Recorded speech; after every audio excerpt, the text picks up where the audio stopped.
Bonjour et bienvenue sur la Trading Touch. Alors j'ai envie de vous parler du double bottom. Alors double bottom, c'est la figure chartiste que vous avez devant les yeux. Alors j'aime bien les dessiner parce que ça simplifie un peu les choses. Vous montrer des graphiques, ça a ses avantages, c'est que on est sur du concret, mais c'est difficile d'avoir des doubles top et des doubles bottom assez propres et assez nets. Donc là, voilà, je vous montre en théorie à quoi ressemble un double top, un double bottom, excusez-moi. Double bottom qui ressemble à un M, un W, excusez-moi, comme ceci. Et le double top, lui, qui ressemble du coup à un M. Donc c'est l'inverse, tout simplement. Donc le double bottom, c'est une figure qui va nous dire que le marché va se retourner. Et donc on va venir ici faire un petit peu d'incursion dans ces niveaux et casser, voilà. On va casser ce niveau-là, donc ça s'appelle la ligne de coup. Vous voyez. Donc on va casser le précédent plus haut, on va aller plus haut.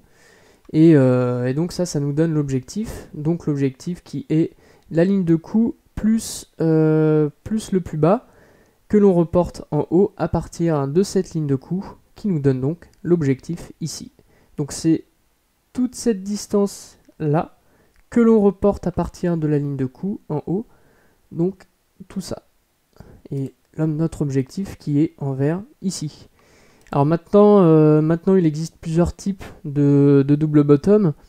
Vous avez le classique, le larvé. Donc le larvé, on aura ce même mouvement ici, mais cette petite patte ici, ce petit creux s'arrêtera un peu plus tôt. Donc on n'aura pas pu se faire exécuter par le marché si jamais on était en ordre limite à ce niveau-là. Chose que je déconseille quand même.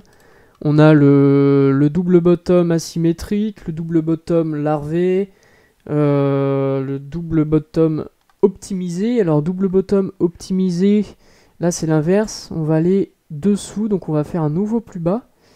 Donc c'est un petit peu l'inconvénient global de cette figure, c'est qu'elle est assez difficile à voir au début. On ne sait pas trop si on va être sur une tendance assez marquée ou alors si au contraire la tendance va se retourner.